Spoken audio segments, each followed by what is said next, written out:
বিশ্বাসের সাথে লোভ না করে, গাদ্দারি না করে যদি আমার সাথ দেন, আগামী দিন ওয়াকফ কেন আপনাদের দিকে কেউ চোখ তুলে তাকাবার আগে সে নিজেকে অন্ধ হওয়া ভালো মনে করবে। তাজা খুন দিয়ে হলো মসজিদ, মাদ্রাসা, দ্বীন ইসলাম, আমাদের পূর্বপুরুষদের দ্বীনের সম্পদকে বাঁচাবো, এই অঙ্গীকার আপনারা নিতে পারবেন তো নাকি? লড়াই যখন সেদিনই করতে হবে, মরতে যখন সেদিনও হবে। আজকে শপথ নিন, আমরা আবু সিদ্দিকের মতো হকের পক্ষে দাঁড়িয়ে আমরা জীবন কারা দিতে রাজি আছি, দাঁড়িয়ে যাও। কারা জীবন দিতে পারবে দাঁড়িয়ে যাও। বলে যাচ্ছি কেন্দ্র সরকারকে, আপনি রাজনীতি করছেন, রাষ্ট্রের বিকাশ করুন, মুসলিম, দলিত, আদিবাসী, সাঁওতাল, বাগদি সবার নিরাপত্তা দিন। আমার মসজিদের একটা ইটে যদি হাত দেন আমরা বুকের তাজা দিতে রাজি আছি, কিন্তু আপনার অন্যায় মেনে নিতে রাজি নয় আমরা। আন্দোলনে কে বলে, আন্দোলনে কে বলে লোক জড়ো করে ফটো তুলিয়ে নেতাকে বলবো না এত আমার দিকে আছে, 2-10 কোটি দাও, তোমার গুণটা গেয়ে দেবো। আমি পরের গুণ গাইতে যাবো, কারণ আমার ঘরেই তো আল্লাহ করে নেতা পাঠিয়েছে। এই জানেন না নওশাদ সিদ্দিকীকে, ও তো আমার ঘরে। বলুন সাথ দেবেন তো? এ হাত সত্য তো? কিন্তু এ লড়াইটা তো অনেক বড়, এ লড়াই তো ছোট নয়। গালে যদি বিষ ঢেলে দাও তবুও তার বাঁচার চান্স আছে, কিন্তু কারো কানে যদি বিষ ঢেলে দাও পুরো জাতিকে মেরে ফেলবে। তা গোপনে তো বীজ ঢালা হবে। হাত তুলে সাক্ষী দিয়ে বলুন, বলবো না বন্ধ করে দেবো। ওপর নিচে ছাতে যে যেখানে আছেন হাত তুলুন, যারা বলতে বলছেন হাত তুলুন। এ কথা বলবো তো নাকি? কথা বলবো তো, কিন্তু কথা বললে শুধু শুনবেন না বিশ্বাসের সাথে সাথ দেবেন? 2023-এ বলেছিলাম 3 বছর, 23-এর শেষের দিকে বলেছিলাম 3 বছর সময় দিচ্ছি, চোখ দিয়ে পানি নয় রক্ত বেরোবে। এখানে অনেকে ওয়াকফ নিয়ে বলেছে, কিন্তু আপনারা কখনো ভেবেছেন যে ওয়াকফ তো স্বাধীনতার পর থেকে, তার আগের খবর আমি জানি না, স্বাধীনতার পর থেকে 77 বছর ধরে ওয়াকফকে তো কম বেশি সবাই চুরি করে খাচ্ছে। তা কেন্দ্র সরকার হঠাৎ করে আবার বিল করতে চাইলো কেন? এটা কখনো ভেবেছেন? এটা নিয়ে কখনো আলোচনা করেছেন? কিন্তু মনে রাখবেন 77 বছর ধরে এই ওয়াকফ সম্পদকে লুটে পুটে খাওয়া হচ্ছে। সবাই খেয়েছে বাপ, সবাই খেয়েছে। যদি এই ওয়াকফ সম্পত্তিকে মুসলিম গরিব ছেলে মেয়েদের পিছনে খরচ করা হতো, তাহলে আমার ভারতবর্ষে একটা এপিজে আব্দুল কালাম কেন, হাজার হাজার এপিজে আব্দুল কালাম আজকে তৈরি হয়ে যেত। তাহলে আমেরিকাকে দেখে ভয় করতে হতো না, আমেরিকা আমাদেরকে আব্বা বলে ভয় করত। আর আমার সমাজের হাজার হাজার যুব সমাজ, তারা পড়াশোনা করে চাকরি, বিভিন্ন জায়গায় দেশের গর্ব তৈরি হতো। কিন্তু দুঃখের বিষয়, কেন্দ্র সরকার বলছে ওয়াকফ সম্পত্তি নাকি নষ্ট হয়ে যাচ্ছে, তাই আমি একটা নতুন অ্যামেন্ডমেন্ট বিল তৈরি করব। কেন 2014 থেকে আসার পর কেন্দ্র সরকারও তো ওয়াকফ সম্পত্তিকে অনেক নষ্ট করেছে, রাজ্যও যেমন নষ্ট হয়েছে হচ্ছে, কেন্দ্র সরকারও করেছে। তাহলে বিল করার কি দরকার ছিল? বিল করার কারণটা কি মন দিয়ে শোনেন। বিল যদি না করতে পারে, বাবরি মসজিদকে যেমন গিরাতে গিয়ে শহীদ করতে গিয়ে হাজারো সমস্যার সম্মুখীন হতে হয়েছে, ঠিক তেমনই কেরলের 1400 বছরের মসজিদ চিরামান মসজিদকে শহীদ করতে গেলে বাধা হবে। আপনারা জানেন আমার ভারতবর্ষের গুজরাটে একটা মসজিদ আছে 1300 বছর বয়স, ওই মসজিদ প্রমাণ দিচ্ছে ভারতবর্ষে 1300 বছর ধরে মুসলমান আছে। আপনারা যদি জানেন হাজার হাজার বছরের মসজিদ, হাজার হাজার বছরের মাদ্রাসা, হাজার হাজার বছরের কবরস্থান, হাজার হাজার বছরের ঈদগাহ, এটাই পরিচয় দিচ্ছে ভারতবর্ষে হাজার হাজার বছর ধরে মুসলমান আছে। তাহলে মুসলমানদের ঘরে এনআরসি করে যে তাড়াতে গেলে ওদেরকে বিদেশি প্রমাণ করানো যাবে না। কেন যাবে না? হাজার হাজার বছর ধরে এদেশের মসজিদ গাওয়া দেবে, এদেশের কবরস্থান গাওয়া দেবে, এদেশের খানকা কথা বলবে, এদেশের মাদ্রাসা সাক্ষী দেবে যে ভারতবর্ষে হাজার হাজার বছর ধরে মুসলমান রয়েছে, স্বাধীনতার পরে আসেনি, আগে থেকেই আছে। কথা বুঝে আসছে? তাই এইগুলোকে কবজা করে, এগুলোকে প্রমোটিং করে, এগুলোকে শেষ করে দিবার চেষ্টা করছে। এগুলোকে যখন শেষ করে দিতে পারবে তখন বলবে তোমরা স্বাধীনতার পরে বাংলাদেশ থেকে, পাকিস্তান থেকে, আফগানিস্তান থেকে এসেছো, তোমাদের নাগরিকত্ব দেওয়া যাবে না, তোমরা থাকো, ডি ভোটার হয়ে থাকো, তোমরা নাগরিক হতে পারবে না। যেমন সৌদি আরবে থাকতে গেলে নাগরিকত্ব পাওয়া যায় না, একটা আকামার মাধ্যমে থাকতে হয়। তুমি কারবার করবে, সৌদির নাগরিক নামে জমি কিনতে হবে, তার নামে কারবার হবে, তুমি একটা পার্সেন্ট তাকে দেবে, যে কোনো দিন তোমাকে সেখান থেকে সরিয়ে দেওয়া হবে। ঠিক তেমনি আমার দেশে তোমাকে আমাকে এই নাগরিকত্ব থেকে হরণ করার জন্য আমাদের ঐতিহ্যের মসজিদ, হাজার বছরের মাদ্রাসা, হাজার বছরের মসজিদ, হাজার বছরের কবরস্থান, হাজার বছরের ঈদগাহকে লুটার একটা ষড়যন্ত্র করছে। এবারে বলুন, এই মসজিদ, এই মাদ্রাসা, এই কবরস্থান যদি চলে যায়, আমাদের পেহচান চলে যাবে, আমাদের পরিচয় চলে যাবে, আমরা ভারতের নাগরিক প্রমাণ দিতে পারবো না। তাই লড়াই যখন সেদিনই করতে হবে, মরতে যখন সেদিনও হবে। আজকে শপথ নিন, আমরা আবু সিদ্দিকের মতো হকের পক্ষে দাঁড়িয়ে আমরা জীবন কারা দিতে রাজি আছি, দাঁড়িয়ে যাও। কারা জীবন দিতে পারবে দাঁড়িয়ে যাও, কারা জীবন দিতে পারবে দাঁড়িয়ে যাও। দেশের জন্য, সংবিধানের জন্য, গণতন্ত্র বাঁচাবার জন্য, মুসলিম, হিন্দু, দলিত, আদিবাসীর ঐক্যের জন্য আবু সিদ্দিকের মতো আমরাও জীবন দিতে পারবো তো নাকি? পারবো তো নাকি? পারবো তো নাকি? আজকে বড় দুঃখ লাগে, আজকে ওয়াকাব নিয়ে চিল্লানো হচ্ছে অনেক জায়গায়, চিল্লান। মাদ্রাসা নিয়ে শোনাবেন না কি গো? দু কথা মাদ্রাসার জন্য বলবো না থাকবে? হাত তুলে বলুন, বলবো না থাকবে? একটু যেতে যেতে শুনে যান।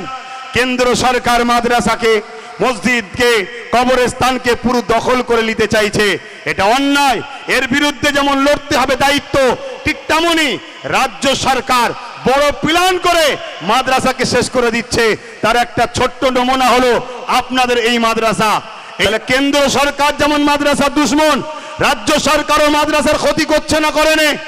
আওয়াজ দিয়ে বলুন, করছে না, করে নে? আর এটাও আওয়াজ দিতে দিতে আপনারা আগাবেন, এটাও আওয়াজ দিতে দিতে আস্তে আস্তে এগিয়ে যাবেন। যাবার আগে যেতে যেতে শুনে যান, একটা কথা মাথায় রাখেন, যেমন আমাদের মার্কশিটে অঙ্ক কতই পেয়েছে, ভূগোল কত পেয়েছে, ইংলিশ কত পেয়েছে, একটা একটা অপশন থাকে, ঠিক মাদ্রাসা বোর্ডে কোরআনে কত নম্বর পেয়েছে একটা অপশন থাকে। এবছর থেকে রাজ্য সরকার ওই কোরআনের অপশনটাকে তুলে দিয়েছে। তাহলে বলুন, বিজেপির বিরুদ্ধে লড়াই করার জন্য রাজ্য সরকারের কি সাথ দিবার প্রয়োজন আছে? জোরে বলুন, প্রয়োজন আছে? হাত তুলে বলুন, প্রয়োজন আছে? হাত তুলে বলুন, প্রয়োজন আছে? আরে ইমানদাররা বলুন, প্রয়োজন আছে?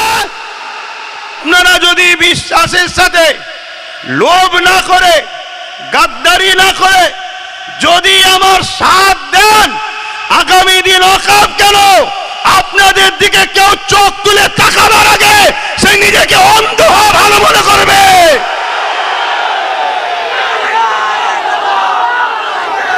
কিন্তু বন্ধু ভাইয়ের আমার, সাথ দিতে হবে। 500 টাকায় যদি বিক্রি হয়, ওয়াকাফ তো যাবে বাপ।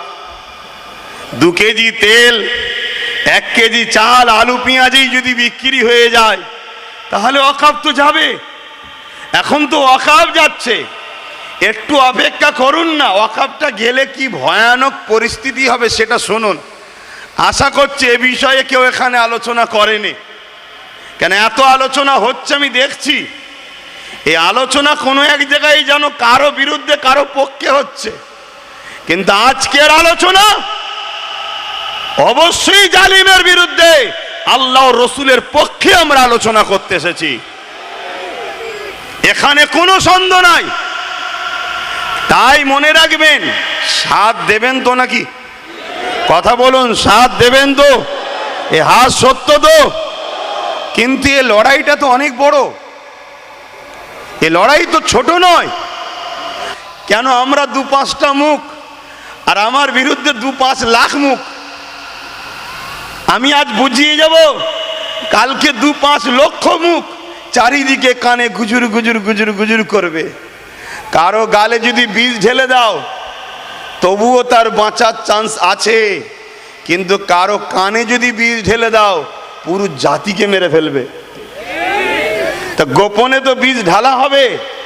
তাই আমি কয়েকটা কথা প্রথমে বলছি, এ লড়াই অনেক দূর, এ লড়াই আজকেই শেষ নয়।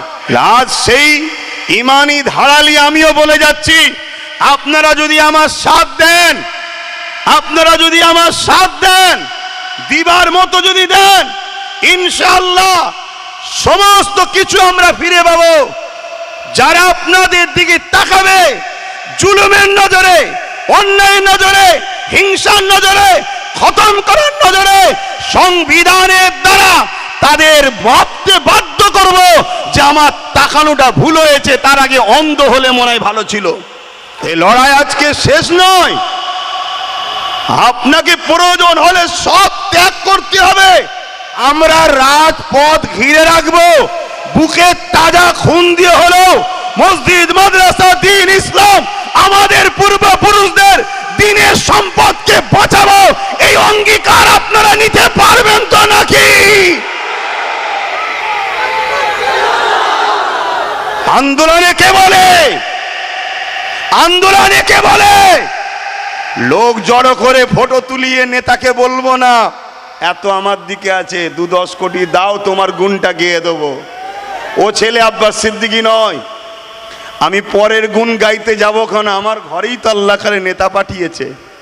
এই জানেন না নওশাদ সিদ্দিকীকে? ও তো আমার ঘরের। কথা বুঝছেন না, বোঝেন না? তো এই জন্যে বলি এটা আমার ধর্মীয় পাঠ।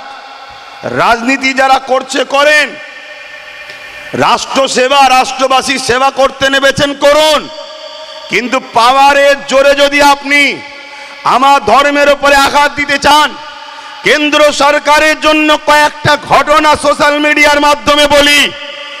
মনে রাখবেন মসজিদে আকসা, এই মসজিদে আকসাকে বারবার জালিমরা দখল করেছিল। মসজিদে আকসাকে একটা সময় সেলিবিয়া সম্প্রদায়রাও দখল করেছিল। আপনারাও শোনেন, এই যে মসজিদ দখলের ষড়যন্ত্র, মসজিদ নিয়ে যে নাটক চলছে, মসজিদ নিয়ে যে অপদস্থ অপমানিত চক্রান্ত চলছে, এটা আজকে নতুন নয়। এর আগে ফারুকে আজমের সময় তো হয়েছিল, কিন্তু আমি একজন ঐতিহাসিক মহানায়কের ইতিহাস আপনাদের শোনাই এবং সোশ্যাল মিডিয়ার মাধ্যমে আমার দেশের কেন্দ্রীয় হুকুমত মোদী সরকারকে সজাগ করে দিই, আগুন নিয়ে খেলা করবেন না।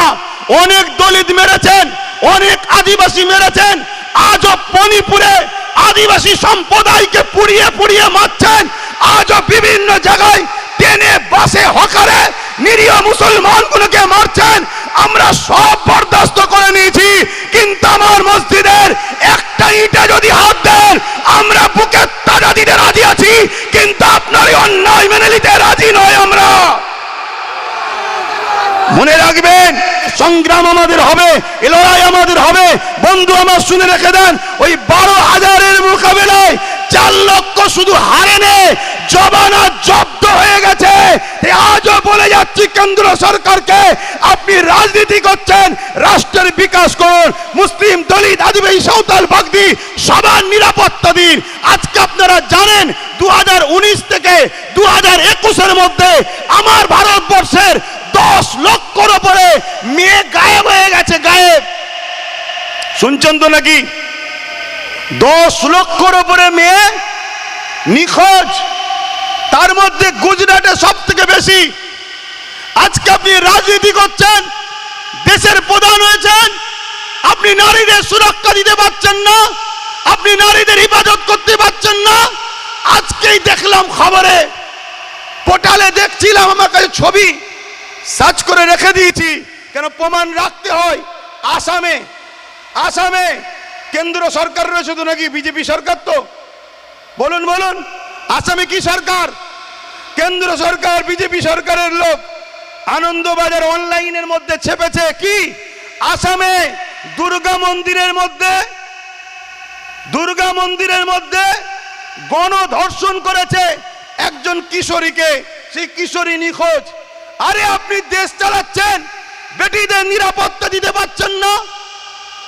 আবার 10 লক্ষর উপরে মেয়ে গায়েব হয়ে গেছে, তাদের নিরাপত্তা দিতে পারছেন না। আপনি পড়েছেন কি ধর্ম ধর্ম লাগাও। জিততে গেলে সংখ্যা লাগে না, ইমান লাগে। কিন্তু দুঃখের বিষয়, বড় বড় মিটিং হচ্ছে, আজকে ঘুরিয়ে ফিরিয়ে যেন মনে হচ্ছে বিজেপির বিরুদ্ধে নিয়ে বলে মুসলিম সমাজকে রাজ্য সরকারের কোলে তুলবে। এরকমও মুনাফেকরা ষড়যন্ত্র চালাচ্ছে। এই খপ্পরে পা দেবেন না, কেন এটা হলো আমাদের জন্য শেষ ফাইসাল্লা।